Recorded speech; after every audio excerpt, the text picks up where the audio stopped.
नमस्कार दर्शकों, जेके प्राइम में आपका स्वागत है और मैं हूं विनोद कुमार। दर्शकों, पीपल्स डेमोक्रेटिक पार्टी को एक और झटका लगा है। पार्टी की अध्यक्षा महबूबा मुफ्ती का जो पीएसए था, डिटेंशन था पीएसए के था, उसको 3 माह के लिए बढ़ा दिया गया है। हालांकि विपक्ष ने भी इसका पुरजोर विरोध किया है। उन्होंने कहा कि डेमोक्रेसी को भी जीवित रखना है। अगर लोकतांत्रिक गतिविधियों को आपने यूटी जम्मू कश्मीर में लाना है, जम्मू कश्मीर यूटी को पूर्ण राज्य का दर्जा देना है, तो पॉलिटिकल एक्टिविटी शुरू करने के लिए जितने भी डिटेन्यूज हैं, जितने भी बंदी हैं, जितने भी नजरबंद लोग हैं, उनको रिहा किया जाना चाहिए। लेकिन ये बड़ी खबर है आज की कि 3 महीने के लिए और महबूबा मुफ्ती को डिटेंशन में रहना पड़ेगा।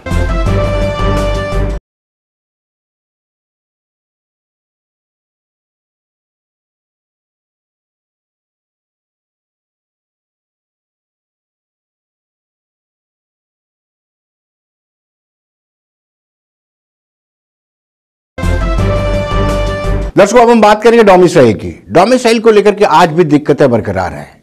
हालांकि बार बार ये कहा जा रहा था, खुद जीसी मुर्मू जो एलजी हैं हमारे, उन्होंने भी बार बार कहा था कि आपको अगर रिक्रूटमेंट के लिए डोमिसाइल अप्लाई करना है, रिक्रूटमेंट के लिए अगर डोमिसाइल आपको चाहिए तो उसके बाद चाहिए जब आपकी रिक्रूटमेंट कंप्लीट हो जाएगी, जब आप भर्ती हो जाएंगे, आपकी सिलेक्शन हो जाएगी, तब जब वेरिफिकेशन होती है तब आपको डोमिसाइल की जरूरत है, इससे पहले नहीं। उसके बावजूद भी आज हमने देखा कि जगह जगह डोमिसाइल को लेकर के बड़ी सारी दिक्कतें पेश आ रही थी। लोग सोशल डिस्टेंसिंग को मेंटेन नहीं कर पा रहे थे, मास्क नहीं पहन पा रहे थे, और कहीं ना कहीं जो दिक्कतें साफ सामने आ रही थी कि कोविड-19 में जिस तरीके से हमें अपने आप का बर्ताव करना चाहिए, वैसा बर्ताव देखने को नहीं मिल रहा था।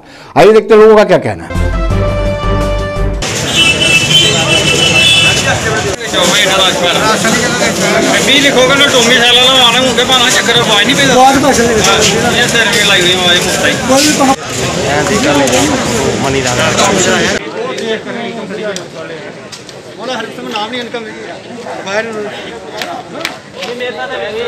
छोटू मास्क लगा।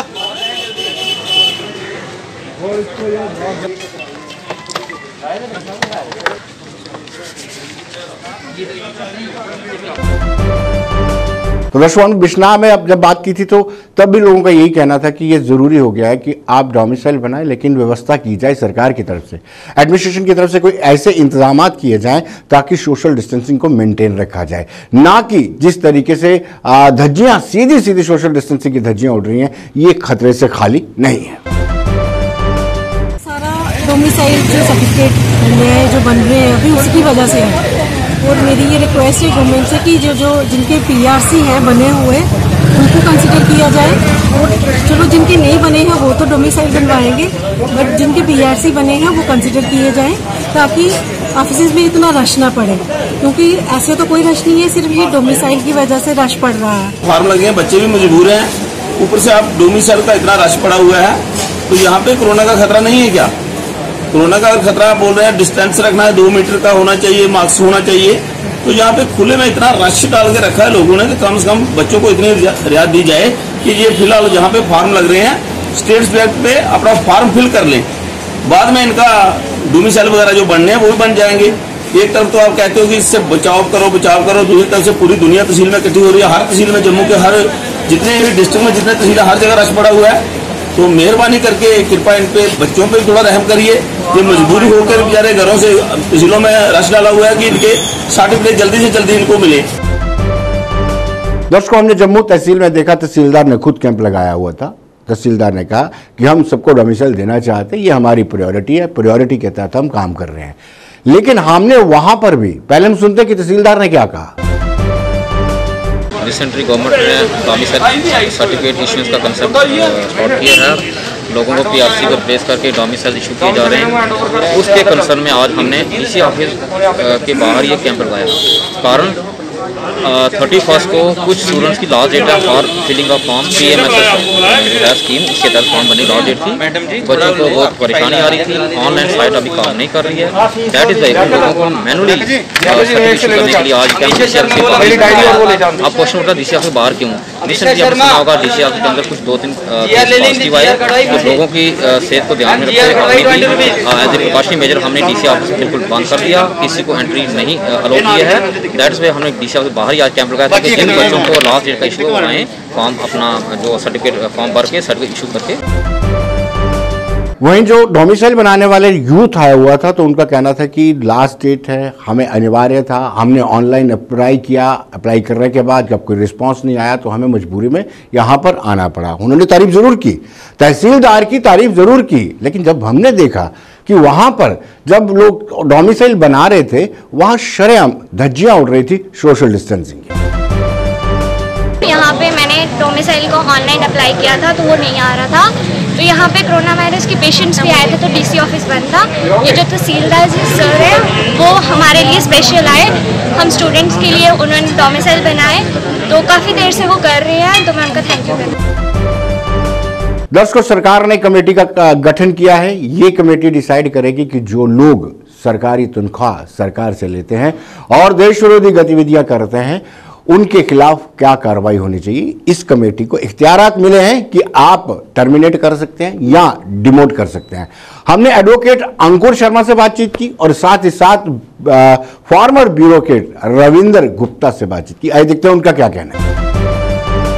दर्शकों, जैसे कि हम जानते हैं कि सरकार द्वारा वक्तन कुछ अफसरों की डेडवुड की लिस्ट निकाली जाती थी, लेकिन यह अलग बात है कि वो बाद में कोर्ट से दोबारा बहाल हो जाते थे। लेकिन इस बार सरकार ने उन एम्प्लॉइज को नपने का प्रयास किया है जो एम्प्लॉइज खाते तो देश की हैं लेकिन देश विरोधी गतिविधियां करते हैं।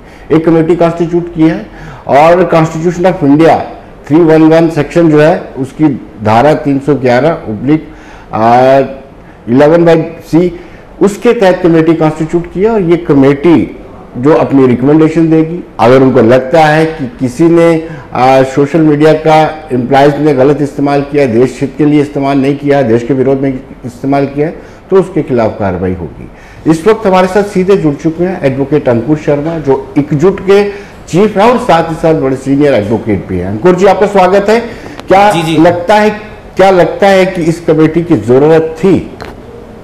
देखिए, जम्मू कश्मीर में इस कमेटी की बहुत ज़रूरत थी क्योंकि जिस अनुच्छेद का आपने जिक्र किया, अनुच्छेद 311 sub article 2 sub article C, इसके तहत बिना इंक्वायरी होल्ड किए बिना और बिना अपॉर्चुनिटी ऑफ बीइंग हर्ड यानी सुनवाई का मौका दिए बिना भी सरकार किसी भी व्यक्ति को, किसी भी गवर्नमेंट सर्वेंट को नौकरी से बर्खास्त कर सकती है, यानी डिसमिसल कर सकती है, उसे सस्पेंड कर सकती है या उसके रैंक में रिडक्शन कर सकती है। ये संविधान, हमारे संविधान ने ये कंटेम्पलेट किया था, संविधान निर्माताओं ने, कि हमारी ब्यूरोक्रेसी में, हमारे एडमिनिस्ट्रेटिव सेटअप में ऐसे लोग हो सकते हैं जो भारत की एकता और अखंडता के लिए खतरा हो। तो सिक्योरिटी ऑफ द स्टेट को आधार बना के इस ग्राउंड पे अगर सरकार संतुष्ट है कि इस व्यक्ति को बाहर निकालना है तो उस व्यक्ति को बाहर निकालने के लिए सरकार को जो अदरवाइज जो प्रोसीजर एस्टैब्लिश्ड अंडर लॉ है वो फॉलो करने की आवश्यकता नहीं होगी, यानी उसे नोटिस सर्व करने की ज़रूरत नहीं होगी, उसका जो वक्तव्य है, उसका जो जवाब है वो लेने की ज़रूरत नहीं होगी, जिसे प्रिंसिपल्स ऑफ नेचुरल जस्टिस कहते हैं, और अपॉर्चुनिटी ऑफ बीइंग हर्ड यानी सुनवाई का मौका। तो बिना सुनवाई का मौका दिए बिना ही अगर सरकार ये संतुष्ट है कि ये व्यक्ति स्टेट की सिक्योरिटी के लिए खतरा है तो वो उसे नौकरी से सीधे सीधे निकाल सकती है। तो यानी तत्काल प्रभाव से निकालने का एक प्रोविज़न संविधान में दिया है और उसी प्रोविज़न के तहत जम्मू कश्मीर की सरकार ने देर से यानी 70 साल के बाद इस कमेटी का गठन किया, जो पुलिस डिपार्टमेंट की रिपोर्ट्स पे, CID की रिपोर्ट्स के आधार पे ये निर्णय लेगी कि किस व्यक्ति को इस सेक्शन को इन्वोक करके नौकरी से बर्खास्त करना है या उसे पनिश करना है। जी, लेकिन अंकुर जी, देर है दुरुस्त है, लेकिन क्या इनके पास दोबारा कोर्ट को नॉक करने का अवसर नहीं मिलेगा? देखिए, अगर कोर्ट को नॉक करने का अवसर मिलेगा भी तो कोर्ट भी तो कानून देखेगा, और एक कानून में ही लिखा हुआ और सर्वोच्च कानून जो भारत का है भारतीय संविधान है।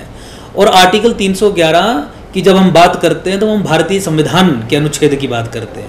तो कोर्ट भी अगर आर्टिकल 311 सब आर्टिकल 2C के आधार पर की गई कार्रवाई की जांच करेगा तो मुझे नहीं लगता कि कोर्ट के पास अधिक स्कोप होगा but to accept the decision of the government. और देखिए, गवर्नमेंट भी कोई आर्बिट्रेरी तरीके से डिसीजन नहीं ले सकती। किसी भी व्यक्ति के खिलाफ 311(2)C की कार्रवाई करने के लिए उन्हें पुलिस डिपार्टमेंट के जरिए रिपोर्ट बनवानी पड़ेगी।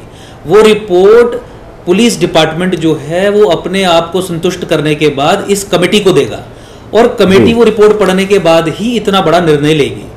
तो मुझे नहीं लगता कि इसमें किसी भी तरीके के दुरुपयोग का स्कोप हो सकता है, क्योंकि सीआईडी की रिपोर्ट्स उन तथ्यों के आधार पे होंगी जिसमें से मेजॉरिटी पब्लिक डोमेन में भी होंगे। जैसे फॉर इंस्टेंस एक व्यक्ति का ट्रैक रिकॉर्ड कि वो सोशल मीडिया पे क्या पोस्ट करता है, एक व्यक्ति का ट्रैक रिकॉर्ड कि उस पर किस तरीके की एफआईआर अगर दर्ज हैं तो दर्ज हैं, क्या वो हवाला चैनल्स के जरिए आतंकवादियों की मदद करता था, क्योंकि जम्मू कश्मीर एडमिनिस्ट्रेटिव सेटअप में कश्मीर के कई ऐसे अफसर हैं जो अलगाववादियों के साथ मिले हैं, जो आतंकवादी संगठनों के साथ मिले हैं, जो इंडोक्ट्रिनेशन मशीनरी को सपोर्ट करते हैं। तो मुझे लगता है कि ये सफिशिएंट डोजियर अगर होगा तो उसके आधार पे ये निर्णय अगर लिया जाएगा तो कोर्ट्स भी इसमें 311 आर्टिकल की स्पिरिट को फॉलो करते हुए ही अप्रोप्रिएट निर्णय देंगे। और ये फास्ट ट्रैक करने की एक दिशा में उठाया गया एक कदम है जिसे लेजिटिमेसी हमारे संविधान से मिलती है। तो मुझे लगता है कि बहुत बढ़िया ये कदम सरकार ने उठाया। लेकिन मैं आपके और आपके दर्शकों के लिए ये बता दूं कि we are keeping our fingers crossed, क्योंकि जम्मू कश्मीर में एकजुट जम्मू ही ऐसी संस्था है, ऐसा संगठन है, ऐसी पार्टी है जो जिहाद के खिलाफ लड़ रही है। और अनफॉर्चुनेटली यहाँ का स्टेट अपरेटस और दिल्ली का स्टेट अपरेटस भी इस प्रॉब्लम को, इसके व्यापक रूप को मानने के लिए तैयार नहीं है। तो मुझे ये लगता है कि हो सकता है ये एक पोस्चरिंग या केवल दिखावे की कार्रवाई हो। इसलिए जब तक इस कमेटी के द्वारा 50-60 वो व्यक्ति जिन व्यक्तियों का चरित्र पब्लिक डोमेन में भी है और सरकार को भी खासी जानकारी है, सीआईडी रिपोर्ट्स हैं उनके खिलाफ, 1-2 महीने के अंदर अंदर अगर इन 50 से 60 उच्च अधिकारियों के खिलाफ कार्रवाई नहीं करती तो मैं ये मानूंगा कि ये केवल दिखावा था, ये केवल दिखावे के लिए ऑर्डर था। और अभी भी यही जिहादी तत्व they call the shots from with in the administrative setup कि कमेटी गठन होने के बावजूद भी उसका काम नहीं हो पा रहा है। और दूसरी चीज अंकुर जी देखिए, करप्शन और एंटी नेशनल एक्टिविटीज में जमीन आसमान का फर्क है। 2 बार मुफ्ती मोहम्मद सईद, स्वर्गीय मुफ्ती मोहम्मद सईद ने 2 बार डेडवुड की लिस्ट निकाली, उनको निकाला भी गया, लेकिन बाद में कोर्ट के रास्ते से वो वापस आ जाते हैं। कहीं ऐसा ना हो, इसमें भी ऐसा ही हो, कोई ऐसा प्रावधान बीच में लूप होल बचा रहे, ये लोग उनको कहें कि एंटी नेशनल कमेटी अपने रिकमेंडेशन दे और बाद में वो कोर्ट में जाएं और बरी हो जाएं। देखिए, जो डेडवुड की लिस्ट क्रिएट की गई थी, मुझे लगता है वो करप्शन के एंटीसीडेंट्स को ध्यान में रखते हुए की गई थी। लेकिन उसमें दिक्कत ये थी कि उसमें जो प्रोसीजर एस्टैब्लिश्ड अंडर लॉ था उसका पूरी तरीके से पालन नहीं किया जाता था एग्जीक्यूटिव के द्वारा, जिसके कारण कॉन्स्टिट्यूशनल प्रोटेक्शन होने के कारण कोर्ट्स को मजबूरी में इन करप्ट व्यक्तियों के फेवर में फैसला देना पड़ता था। तो उसमें जो कमी थी वो सरकार की थी, एग्जीक्यूटिव की थी, उन लोगों की थी जो इस तरीके के निर्णय पास करते थे, क्योंकि प्रोसीजर जो प्रिस्क्राइब किया गया है कानून के तहत उसकी पालना नहीं की जाती थी। लेकिन जहां पे सिक्योरिटी का सवाल है, स्टेट की सिक्योरिटी का सवाल है, इस प्रोसीजर को आर्टिकल 311 जो है वो डस्टबिन में डालता है। यानी अब आपको कोई प्रोसीजर अधिक फॉलो नहीं करना है, आपको केवल एक डोजियर के आधार पे जो एक बाकायदा एक्सपर्ट और जो रेलेवेंट एजेंसी है यानी सीआईडी विंग है जो जम्मू कश्मीर पुलिस का, उसके आधार पे आप ये फैसला लेंगे। तो इसमें उन व्यक्तियों को कोर्ट का प्रोसेस अब्यूज करने का भी कोई स्कोप नहीं होगा। और हमारे जो वो ऑफिसर हैं जो अपनी नालायकी के कारण proper procedure establish by law follow नहीं कर पाते हैं और कोर्ट में केस हार जाते हैं, वैसे भी परिस्थिति उत्पन्न नहीं होगी। ये इन्हीं तरीके की प्रेसिंग कंडीशंस को हैंडल करने के लिए 311(2)(c) का जो है इंसर्शन की गई थी संविधान में। और मुझे लगता है कि इसमें सरकार 99.99% केसेस में सफलता हासिल करेगी despite the same being challenged before the court.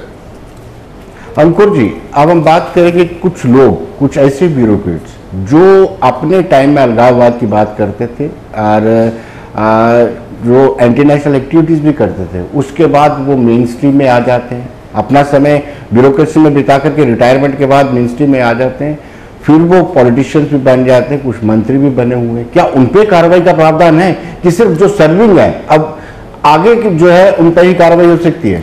देखिए, केवल सर्विंग एम्प्लॉइज पे कार्रवाई का ही प्रावधान है, क्योंकि 311 में डिसमिसल, सस्पेंशन या रिडक्शन इन रैंक आप केवल सर्विंग अधिकारी की ही करेंगे।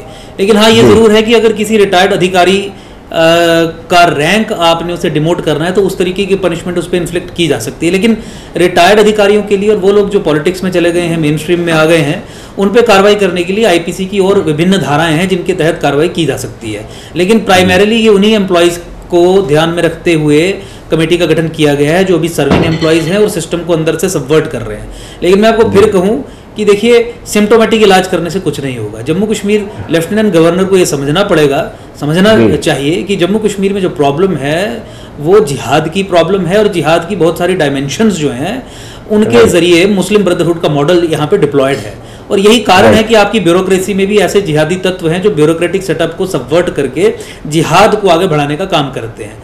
तो अगर आप केवल पीसमील तरीके से इस प्रॉब्लम का सोल्यूशन ढूंढने की दिशा में आगे बढ़ेंगे तो मुझे नहीं लगता कि आपको पूरा सोल्यूशन मिलेगा। और इसी दिशा में मैंने ये कहा कि केवल ब्यूरोक्रेट्स पे कार्रवाई करने से कुछ नहीं होगा। आपको जो इंडोक्ट्रिनेशन मशीनरी है जम्मू कश्मीर में, जो आतंकवादी और ऐसे जिहादी प्रोड्यूस करती है, जैसे कि अहले हदीस है या जमात इस्लामी, जो आपने बैन की लेकिन उसके स्कूल्स पे कोई बैन नहीं हुआ, उसके साथ जो एफिलिएट मेंबर्स हैं उन पर कोई कार्रवाई नहीं हुई। तो ये जो इंस्टीट्यूशंस हैं इनके खिलाफ भी जब तक आप कार्रवाई नहीं करेंगे तो मुझे नहीं लगता कि आपके एफर्ट्स जो हैं वो लॉजिकल कंक्लूजन तक पहुंचेंगे। तो मुझे लगता है कि व्यापक तैयारी की सरकार को ज़रूरत है, और केवल दिखावे की राजनीति की सोच से अगर ये करेंगे तो मुझे नहीं लगता कि कोई सफलता इन्हें उसमें हासिल हो। अंकुर जी, आपको क्या लगता है कि वाकई में इनकी अप्रोच पॉजिटिव है? क्योंकि बहुत सारे एम्प्लॉयज, अगर जुलाई 2016 की बात करें बुरहान एपिसोड के बाद, और फिर 5 अगस्त 2019 की बात करें, काफ़ी सारी एम्प्लॉयज ने खुलकर के अलगाववाद का समर्थन किया और केंद्र सरकार का विरोध किया है। क्या आपको लगता है कि ऐसी सूची तैयार होगी, लिस्ट होगी, और ये ईमानदाराना तरीके से कार्रवाई करेंगे? देखिए, I am keeping my fingers crossed, क्योंकि इनकी सरकार की जो इग्नोरेंस है about the problem in Jammu and Kashmir, that is profound. ये अभी भी जिहाद को कोई योगिक एक्सरसाइज की तरह समझते हैं। ये समझते हैं कि जिहाद का मतलब है कि अपने अंदर के विश को, अपने अंदर के चैलेंजेस को मीटअप करके अपने आप को प्यूरिफाई करना, जो प्रोपेगेंडा जिहादी वॉरफेयर के बारे में है। जब तक ये जिहाद को एज ए टोटल वॉरफॉर्म नहीं समझेंगे तो मुझे नहीं लगता कि इसको किसी भी तरीके की सफलता मिलेगी। और दूसरी चीज़ ये है कि केवल कमेटी गठित करने से कुछ नहीं होगा। ये तो केवल 100 में से 2% एक्टिविटी जो इन्हें करनी चाहिए थी उस दिशा में इन्होंने कदम उठाया। कदम पॉजिटिव है, मैं उसकी कोई आलोचना नहीं कर रहा हूँ, लेकिन संतुष्टि और कॉन्फिडेंस हमें तब आएगा जब ऑलरेडी 50-60 व्यक्तियों के खिलाफ जो इन्होंने डोजियर्स बनाए हैं, ये कमेटी की रिकमेंडेशंस के ऊपर 1 से 2 महीने के अंदर अंदर तत्काल प्रभाव से उन पर कार्रवाई होगी। अगर कार्रवाई नहीं होती है 50 से 60 व्यक्तियों पे जिनके डोजियर ऑलरेडी तैयार हैं या जिनके बारे में सफिशिएंट इन्फॉर्मेशन पब्लिक डोमेन में अवेलेबल है, तो मुझे लगता है कि ये सिर्फ एक दिखावे की ही राजनीति होगी। और अगेन इनकी इग्नोरेंस जो है, इनका जो ऑब्स्ट्रक्शन ऑफ नॉलेज जो towards the problem that we are facing in J&K, वो जो है that will come into play, और इनका अगेन एक फेलियर होगा। और प्रोबेबली ये शायद चाहते भी हैं कि ये दिखावे की राजनीति के बाद ये फेलियर्स ही हों, क्योंकि ये वोट बैंक की राजनीति में आज की डेट में पड़े हैं। और जैसे 2014 से पहले जो राजनीति रही अपीजमेंट की, उसी दिशा में बढ़ रहे हैं। तो I doubt unless they deliver, I doubt delivery ही इनका सबूत जो है वो पेश करेगी जनता के सामने। अंकुर जी, बहुत बहुत शुक्रिया, धन्यवाद। धन्यवाद। दर्शकों, जैसे कि हम आपको बता रहे हैं कि सरकार ने अब उन मुलाजमों को नपने की पूरी तैयारी कर ली है जो मुलाजिम सरकार की खाते हैं और देश विरोधी गतिविधियां करते हैं। इस वक्त हमारे साथ सीधे जुड़ चुके हैं एक्स डायरेक्टर रविंदर गुप्ता जी। बड़ा अनुभव है, बड़े पुराने ब्यूरोक्रेट्स हैं। रविंदर जी, आपका स्वागत है। क्या आपको लगता था इस चीज की जरूरत है? क्योंकि जम्मू कश्मीर जैसी यूटी में जो पहले प्रदेश हुआ करती थी, इस तरह की हरकतें पहले भी सामने आती थी। देखिए जी, ये एक बड़ी सेंसिटिव स्टेट है जम्मू एंड कश्मीर जी, और पिछले कोई 30-32 साल से मिलिटेंसी इन्फेस्टेड रही है। राइट। और उसमें गवर्नमेंट ने time to time different steps लिए हैं जी, लेकिन एक चीज की हमेशा से ये कमी रही है जी कि जो एंटी नेशनल एलिमेंट स्टेट का रहा, चाहे वो एम्प्लॉइज रहे, चाहे प्राइवेट लोग हों कश्मीर से या जम्मू से जी, उनके खिलाफ नॉर्मली कोई एक्शन नहीं लिया गया। राइट। सिर्फ उन्हीं लोगों को इन्होंने, गवर्नमेंट ने जो एक्शन लिए हैं, जो जहाँ तो डायरेक्टली गतिविधियों में पकड़े गए जी, जहाँ वो लोग जिनको हम कह सकते हैं कि वो पॉलिटिकल लोग, जैसे सैयद गिलानी जैसे लोग हैं जी, जहाँ दुखसरान मिल्लत की जो मिसेस हैं जी, उनके ऊपर शायद जिस टाइम पे एक्शन लेना चाहिए था कोई एक्शन नहीं लिया जी। तो उसका नतीजा अल्टीमेटली ये हुआ कि ये लोग पूरी पब्लिक पे काफ़ी भारी पड़ गए जी। और आम पब्लिक जो शायद तो एक वो मॉडरेट पब्लिक थी जिनको इन एक्टिविटीज़ में कोई इंटरेस्ट नहीं था, राइट, लेकिन इन लोगों की वजह से, इनके प्रेशर की वजह से वो लोग प्रेशर में आ गए जी। और आपको मालूम ही है कि हमेशा सोसाइटी के अंदर रेडिकल एलिमेंट हर जगह मौजूद है, राइट, चाहे वो आम पब्लिक के अंदर हो, चाहे वो गवर्नमेंट मुलाजिम हो या किसी और सेक्टर में, इवन जी जी, मीडिया सेक्टर में भी मैं कह सकता हूँ कि वो भी एक टाइम पे आइडेंटिफाई हुए थे जी। तो आज ये अगर गवर्नमेंट ने ऑर्डर निकाला है यूनियन टेरिटरी बनने के बाद जी, ये एक वेलकम ऑर्डर है, राइट। गुप्ता साहब, मैं तो ये कहूँगा, गुप्ता साहब आपको रोकूंगा, मैं ये पूछना चाहूंगा कि आप काफी लंबे समय तक ब्यूरोक्रेसी में रहे हैं, क्या आपको नहीं लगता है कि जो अलगाववाद की भाषा का समर्थन करते थे, अफसर हो या मुलाजिम हो, उनको कहीं ना कहीं अलगाववादियों ने सरकार के बीच में उनको प्रोजेक्ट भी किया और प्राइम पोस्टिंग भी दिलवाई है? देखिए, मैंने जनरल एडमिनिस्ट्रेशन डिपार्टमेंट में भी काम किया है और पी का मिलिटेंसी में 90 में काम किया है, राइट। और उस वक्त तो हालात इतने ज़्यादा खराब थे जी कि एक टाइम पे तो मुलाजिमों ने स्ट्राइक भी कर दी थी जी। वो स्ट्राइक काफ़ी लंबी रही, वो 2-3 महीने स्ट्राइक रही जी। और मेरे को अभी तक याद है कि मेरे को जीएडी में असाइनमेंट दी गई थी जी कि जो एम्प्लॉय ड्यूटी अटेंड नहीं करे उनके अटेंडेंस में तैयार करता था और हायर अथॉरिटी को वो उस टाइम बाउंड पीरियड के अंदर मैं देता था जी जी। तो उस वक्त मैं एक चीज़ बताऊं, गवर्नमेंट अंडर प्रेशर थी एम्प्लॉय से जी। हालांकि सारे एम्प्लॉय जहाँ सारे मुलाजिम जहाँ सारे इंडिविजुअल कभी इन्वॉल्व नहीं होते इन एक्टिविटीज़ में, राइट, लेकिन कुछ लीडरशिप होती है या कुछ लोग जो जिनको हम रेडिकल एक्टिविस्ट बोलते हैं जी, वो क्या करते हैं कि वो अपना इन्फ्लुएंस इस्तेमाल करते हैं, चाहे वो पॉलिटिकली एफिलिएटेड हों या उनके लिए लिंक्स कहीं ब्यूरोक्रेसी के अंदर हों, ब्यूरोक्रेसी के अंदर जी। तो वो सारे इन्फ्लुएंस इस्तेमाल करके एक प्रेशर ग्रुप बना के ये सारी एक्टिविटी करते हैं, राइट। अब उसके अंदर एक और बड़ी इंपॉर्टेंट चीज़ है, खैर उस पीरियड में तो मैं कह सकता हूँ कि भाई वो गवर्नर रूल था जी, लेकिन उसके पहले जब एक्टिविटी स्टार्ट हुई जी, तो आफ्टरऑल इन्हीं लोगों को जो रेडिकल ग्रुप थे इनको कहीं ना कहीं से पैटर्नेज तो थी, चाहे वो मुलाजिम थे या प्राइवेट लोग, बिल्कुल थी जी। तो वो जो पैटर्नेज थी वो उसकी वजह से वो उनकी चलती थी गवर्नमेंट के अंदर जी, वो उनका इन्फ्लुएंस चलता था गवर्नमेंट के अंदर जी। और उस इन्फ्लुएंस का फायदा उठाते हुए लोगों को वो हेल्प भी करते थे, उनके ट्रांसफर में हेल्प करते थे, उनकी पोस्टिंग में हेल्प करते थे और इस तरीके से वो अपना प्रेशर ग्रुप तैयार करते थे जो अल्टीमेटली उनको उनके लिए एक फीडबैक सोर्स बन जाता था जी। गुप्ता साहब, आपने उस वक्त मुलाजिमों ने रिवोल्ट किया था, जहां हड़ताल की थी, उसमें से कुछ लोग आपको पता हुआ केएस में भी इंडक्ट हुए, कुछ आईएएस भी बन गए, कितनी सच्चाई है, और कुछ मिनिस्टर भी बने? बिल्कुल सही बात है, उसमें तो कोई डाउट है नहीं है जी कि जो लोग उस प्रेशर ग्रुप में थे जी, और उसमें आपको एक इंसिडेंट बताता हूँ जी 90 का जी, जबकि हमारे ब्यूरोक्रेट्स, सीनियर ब्यूरोक्रेट्स जी, मेरे ख्याल में अब एग्जैक्ट नंबर नहीं याद, में भी 40, 50 या 100 नंबर होगा जी, वो यूएनओ ऑफिस में भी गए थे जी, एक मेमोरेंडम लेके जी। तो वो प्रेशर ग्रुप ही इम्पोर्टेंट ग्रुप था जो कि जिनको हम कह सकते हैं कि इंटेलिजेंशिया ग्रुप था जो, राइट।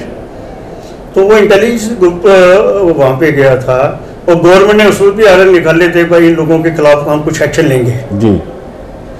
शायद वो कोई गवर्नमेंट ने कोई एक्शन नहीं लिया और अल्टीमेटली उनको सारे बेनिफिट दिए कि जो एक नॉर्मल एम्प्लॉयज को बेनिफिट होते हैं, उनमें से कुछ लोग आईएएस में भी आए, कुछ लोग केएस में भी आए और काफ़ी चीज़ों का फायदा भी उठाया उन्होंने जी।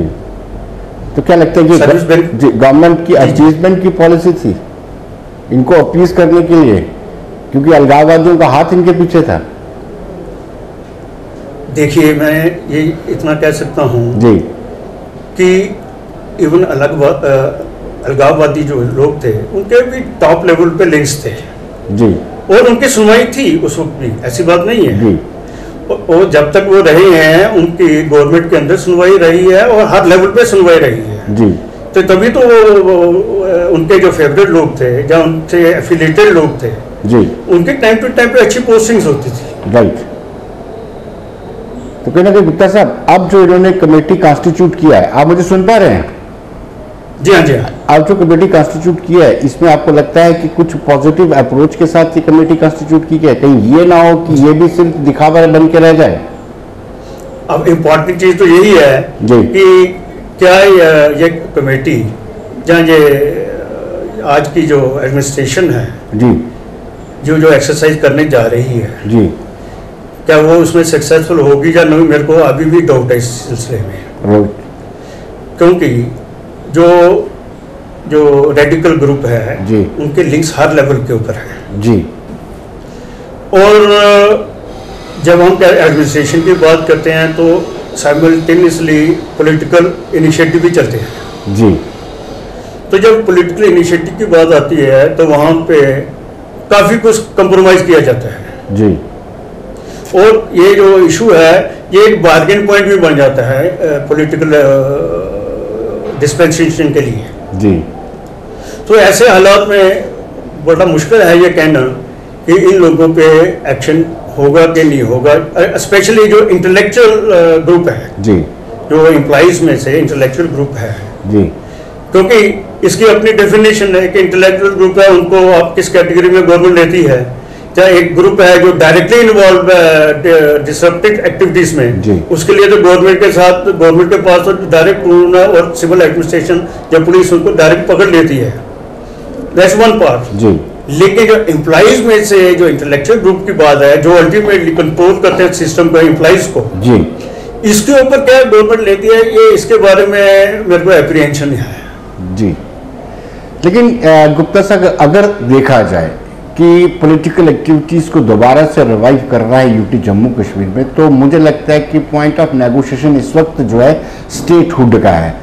तो क्या स्टेटहुड भी एक पॉइंट ऑफ नेगोशिएशन हो सकता है? और दूसरा, आपने ये कहा कि ये फैक्टर भी एक हो सकता है।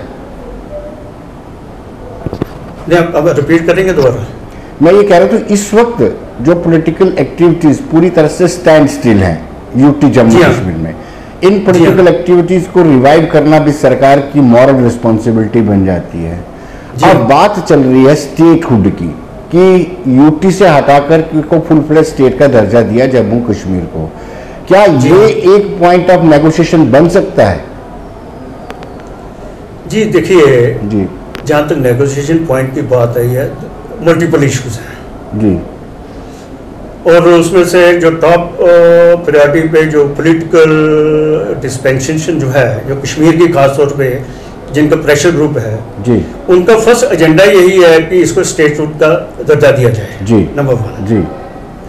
और उसके बाद ऑब्वियसली अब ये डिलिमिटेशन स्टार्ट हो गई है जी।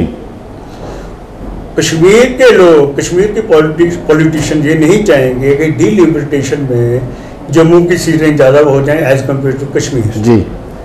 वेयरएज अगर आप फैक्चुअल ग्राउंड क्वेश्चन देखेंगे तो आप जम्मू की कॉन्स्टिट्यूंसी देख लीजिए, जैसे जम्मू ईस्ट की कॉन्स्टिट्यूंसी है, जम्मू वेस्ट की कॉन्स्टिट्यूंसी है, या जो गांधीनगर की कॉन्स्टिट्यूंसी है जी, यहाँ की पॉपुलेशन जो है वो एक करोड़ से ऊपर है, एक करोड़ 20 है, एक करोड़ 30 लाख है जी। वेयर कश्मीर के जो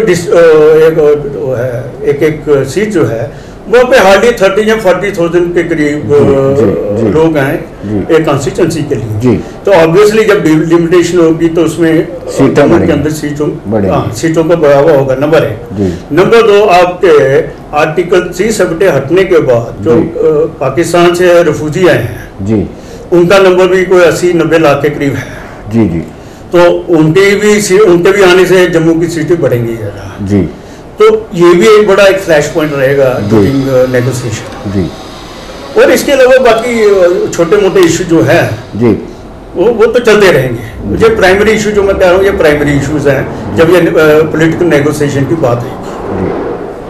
रविंद्र जी, आपका बहुत बहुत शुक्रिया, धन्यवाद। धन्यवाद। तो दर्शकों, बने रहिए देश दुनिया की खबरों के लिए और मुझे दीजिए इजाजत। नमस्कार।